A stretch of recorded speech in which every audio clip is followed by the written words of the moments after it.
This city, it beats like a quivering heart. I feel the earth tremble as my feet hit the pavement. As a private detective, you have to be the needle in the haystack, the impossible man buried in obscurity. It doesn't pay for people like me to stand out. My tired eyes sting like all hell. I don't sleep like I used to. But what detective sleeps well? When I started this job, it was all dames and cheap whiskey. This has like a really classic sort of neo-noir feel right from the beginning, just how it opens and how it's constructed stylistically. You already know it's like a detective story, a private eye story. And I thought that it really worked hard to sort of reflect the influences from the past while sort of couching it in obviously in a more modern setup given the times. Even though it's playing out right now, it's constructed in a way that's very classic in terms of the aesthetic in which the piece is using for style, the voiceover, the scenes and the dynamic with the man and the child all reflect sort of very classic tropes that you would see in this piece. And I thought it was a very sort of studied and academic approach to an idea that's very classic in film. And I felt that it really reflected these ideas with a level of passion that came across to me, at least. Ending it with sort of a mystery and the breakdown of as to what's going on is really also a classic stylistic approach for this piece, and I felt that it really reflected the styles that it wanted to implement while also feeling like something that felt fresh and original. I thought that it was a really funny full circle moment that in his narrative, he was talking about missing the city in the old days and um, how it used to be, but now it's all these things, including unsupervised kids running about. And then he winds up getting bested by a kid. So that callback, or I guess not quite callback, but that line to help the narrative later was great. And him not knowing the name of the box was the most ironic thing of all.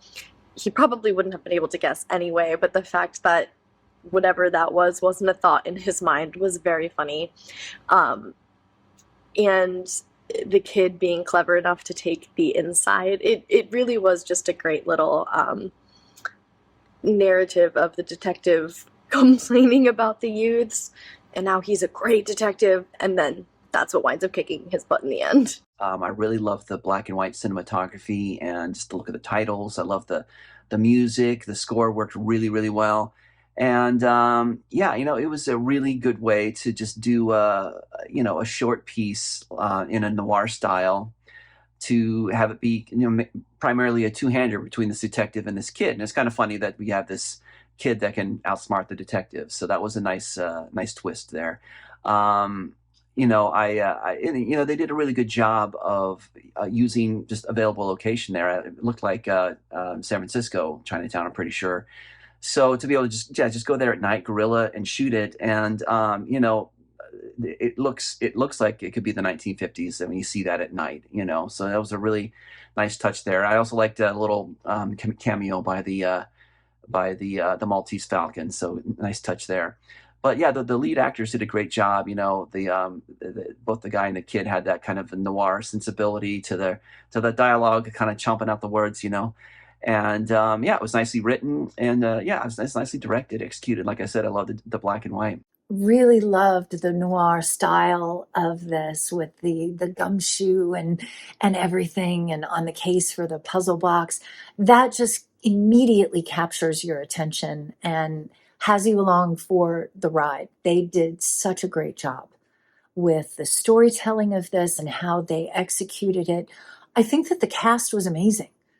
Everybody did such a great job, cast wise. I believed who they were. I loved the banter between the gumshoe and the little boy. I thought that that was great. I loved how the music set the feel of this. They picked a perfect score for this in bringing you kind of into that time period, that world. I thought it was great. The whole film kept you in suspense right until the very end.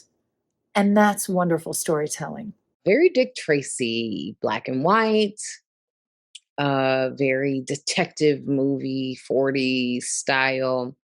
And I mean, it's set in a modern era, but it's giving an ode to that style. Um, Dark, shadowy, very, just a sliver of lighting on the back of him, just to give you this mysterious feeling the whole time. And, he comes across this kid who has something that he needs to complete his job, his task. He instead decides to steal the Japanese puzzle box. So I'm like, this is going to bite him in the butt at some point. And it did, because in the end, he thinks he's one up the kid because he was able to steal the puzzle box back and kind of go and deliver it to the handler. But once they actually open the box up, they realize that the kid actually has the puzzle piece. So the person that's really been one-upped is the detective. And to me, I feel like it says a lot about being honest and, sticking to your word, and how nothing really beneficial comes from falling back on your word. The nighttime lighting and the jazzy soundtrack is amazing. His narration is bang on to capture the style of the piece. I really enjoyed the writing, especially his description of the ups and downs of his professional life and his banter with the bright kid. And the kid does a great, quick-witted performance. I love the clever ending, too. Even the credits are fun, full of classic detective props. I enjoyed the almost film noir comedic style of the puzzle box. I thought it did that really well, and for fans of the film noir genre, it's definitely a visual treat.